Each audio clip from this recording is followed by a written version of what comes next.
బందరు జయసుధ కథ.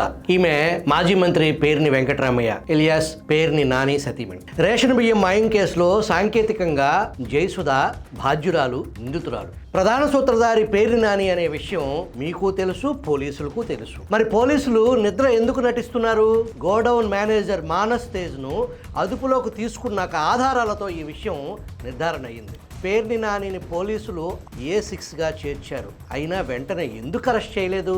పోలీసులతో పాటు తెలుగుదేశం పార్టీలోనూ ఇటు జనసేనలోనూ నానికి అత్యంత సన్నిహితులు కావలసిన వ్యక్తులు ఉన్నారు. ప్రధానంగా కృష్ణా జిల్లాకి చెందిన ఓ నాయకుడు, మరో జిల్లాకు చెందిన నాయకుడు, ఇంకొందరు పేర్ని నానికి తెర వెనుక నుంచి సహాయ సహకారాలు అందిస్తున్నట్లు తెలుస్తుంది. కొంతమంది పోలీసులు, కొందరు నాయకుల మధ్య గాఢమైన అక్రమ సంబంధానికి నిదర్శనమే పేర్ని దంపతులపై నమోదైన కేసులో అరెస్టు జరగకపోవటానికి అసలు కారణం అనే ఆరోపణలు బలంగా వినిపిస్తున్నాయి.